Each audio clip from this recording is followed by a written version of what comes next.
Good morning friends. आज हम C TET के लिए लेकर आए हैं कुछ इम्पोर्टेंट क्वेश्चन साइंस के जो आपकी हेल्प में जो आपके एग्ज़ाम में काफ़ी हेल्प करेंगे, है ना। क्योंकि हमारे आपने देखा होगा कि सी टेट में जो सेल से हैं वो काफ़ी इंपॉर्टेंट क्वेश्चन आते हुए हैं। तो आज हम कुछ ज़्यादा ही इंपॉर्टेंट क्वेश्चन लेके आए हैं जो आपके सी टेट के एग्ज़ाम में काफ़ी हेल्प करेंगे।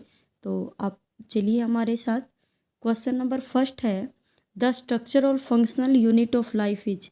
तो जैसा कि आप सबको पता है कि हमारी बॉडी की जो structural function unit of life है वो है सेल। क्या है? सेल। क्योंकि जब सेल मिलती है तो क्या बनाती है? टिश्यू। और टिश्यू मिलता है तो क्या बनाता है? ऑर्गन। और जब ऑर्गन मिलते हैं तो क्या बनाएंगे? Organ system. तो हमारी लाइफ की जो स्ट्रक्चर और फंक्शन यूनिट है, मीन्स जो बेसिक यूनिट है हमारी लाइफ की, वो क्या है? सेल। तो चलिए अब क्वेश्चन नंबर सेकंड पे चलते हैं। Cell theory was modified bye.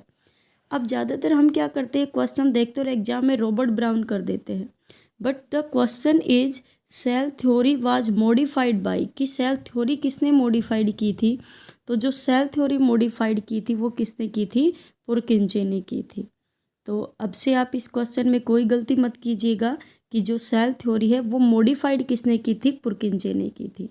तो चलिए अब चलते हमारे नेक्स्ट क्वेश्चन की साइड, जो है in plant cell wall is, कि प्लांट सेल में सेल वॉल कैसी होती है? डायनामिक और लिविंग, डायनामिक और नॉन लिविंग, रिजिड और नॉन लिविंग, रिजिड और लिविंग।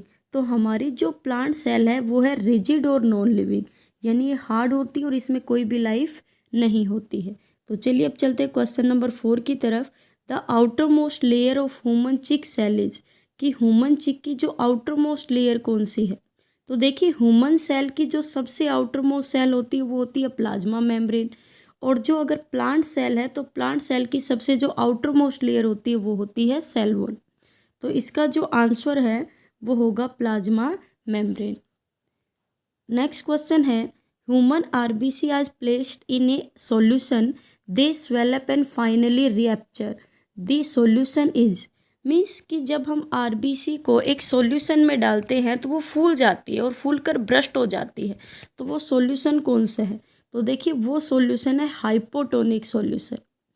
क्योंकि अगर हाइपरटोनिक में डालेंगे तो वो श्रिंक हो जाएंगे, आइसोटोनिक में उसके ऊपर कोई भी डिफरेंस नहीं पड़ेगा। तो अगर हम आरबीसी को हाइपोटोनिक सॉल्यूशन में डालेंगे तो क्या हो जाएंगी? फूल जाएंगी। चलिए अब नेक्स्ट क्वेश्चन करते हैं। हमारा नेक्स्ट क्वेश्चन है, the outermost covering of a plant cell is. तो देखिए ये तो मैंने आपको अभी बताया था कि जो आउटर मोस्ट कवरिंग है प्लांट सेल की वो कौन सी होती है? Cell wall. क्या होती है? Cell wall. जैसा मैंने आपने बताया था कि एनिमल की तो कौन सी होती है? Plasma membrane. और प्लांट सेल की कौन सी होती है? Cell wall. तो चलिए अब नेक्स्ट क्वेश्चन की ओर। Cell wall is in plant cell is made up of, कि प्लांट सेल में जो सेल वॉल है वो किसकी बनी होती है? तो देखिए प्लांट सेल जो है वो बनी होती है सेलुलोज की। किसकी बनी होती है?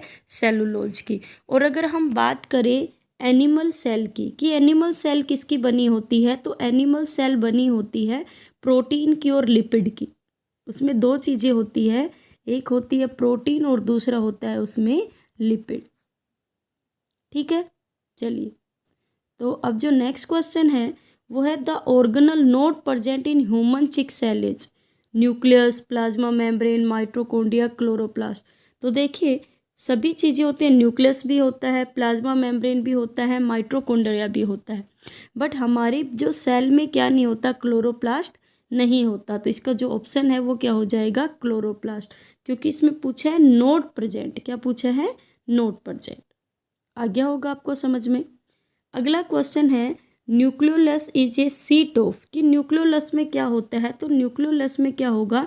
राइबोसोम की सिंथेसिस होती है। नेक्स्ट क्वेश्चन है, प्रोटोप्लाज्म इज, कि प्रोटोप्लाज्म में वो कैसा सॉल्यूशन है? ट्रू सॉल्यूशन है, सस्पेंशन है, कोलाइडल सॉल्यूशन है? तो देखो जो प्रोटोप्लाज्म है वो कोलाइडल सॉल्यूशन है, यानी जो टिंडल इफेक्ट शो करता है उसे हम क्या बोलते हैं? Colloidal solution. ट्रू, जैसे हमने पानी चीनी में शुगर उसमें वाटर में डिजोल्व की तो उसमें हम डिफ्रेंशिएट नहीं कर पा रहे तो वो ट्रू सॉल्यूशन हो गया। मिट्टी जिसमें पार्टिकल बड़े हो, है ना, उसको हम क्या बोलेंगे, सस्पेंशन। और जो बीच की प्रॉपर्टी शो करता है वो कौन सा होता है, कोलाइडल सॉल्यूशन। तो हमारा जो नेक्स्ट क्वेश्चन है वो है this provide mechanical support to the cell, कि सेल, प्लांट की जो सेल है उसे जो हमारी सेल है उसे मैकेनिकल सपोर्ट कौन प्रोवाइड करता है, तो वो है endoplasmic reticulum. The next question is this form the physical basis of life. देखिए हमारी लाइफ की जो फिजिकल बेसिस है लाइफ की वो है प्रोटोप्लाज्म। कौन सा है, प्रोटोप्लाज्म। फिर है cell secretion is carried out by, कि सेल सेक्रेशन किसके थ्रू होता है, तो सेल सेक्रेशन होता है गोल्जी कॉम्प्लेक्स के थ्रू। देखो इसे हमारी सेल का यातायात भी कहते हैं, कि लाने ले जाने का काम करता है। तो सेल सेक्रेशन क्या होता है, गोल्जी कॉम्प्लेक्स।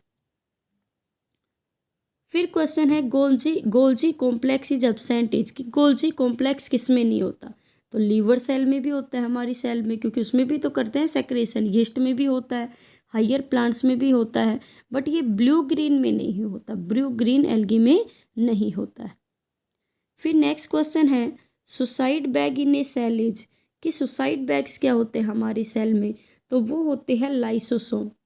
क्या होती हैं, लाइसोसोम को हम सुसाइड बैग भी कहते हैं, क्योंकि ये अपने आप ब्रेक हो जाती है। इसके अंदर हाइड्रोलाइटिक एंजाइम होते हैं जो इस खुद को ही क्या करते हैं, कौन से एंजाइम होते हैं भाई, इसके अंदर हाइड्रोलाइटिक एंजाइम होते हैं, हाइड्रोलाइटिक एंजाइम जो इसकी खुद की ही सेल को क्या कर लेते हैं, खुद को ही, जो भी इसकी लाइसोसोम की खुद की सेल उसे क्या कर लेते हैं, इनगल्फ कर लेते हैं, डाइजेस्ट कर लेते हैं, इसीलिए इसको कहा जाता है सुसाइड बैग। तो सुसाइड बैग किसे कहेंगे हम, लाइसोसोम को। फिर देखो फिर से वही क्वेश्चन आ गया, ऑटोलाइसिस इज कनेक्टेड विद, आपको पता है ना, ऑटो मीन्स, भाई ऑटो मीन्स क्या होता है, स्वयं, और लाइसिस मतलब क्या होता है, ब्रेक। तो अपने आप को कौन डाइजेस्ट कर लेता है, कौन ब्रेक करता है, लाइसोसोम, अभी आपको बताया था। फिर है सेल वैक्यूल्स कंटेन, कि सेल वैक्यूल में क्या कंटेन होता है, तो देखो वैक्यूल्स है वो प्लांट्स में तो जो वैक्यूल का साइज होता है वो लार्ज होता है, और एनिमल में होता है जो वैक्यूल का साइज वो छोटा होता है। तो वैक्यूल बना होता है, वाटर होता है उसके अंदर, और उसके अंदर कुछ डिजोल्व सब्सटेंसेस होते हैं। तो आई होप आपको समझ में आ गया होगा। फिर हमारा क्वेश्चन नंबर 19 है माइटोकॉन्ड्रिया सीट ऑफ। देखो हमारी बॉडी में माइटोकॉन्ड्रिया होते हैं जिसके अंदर फिंगर लाइक प्रोजेक्शंस होते हैं, जिसे हम सीलिया कहते हैं। वो क्या करते हैं, डाइजेस्टिव सरफेस एरिया को बड़ा करते हैं।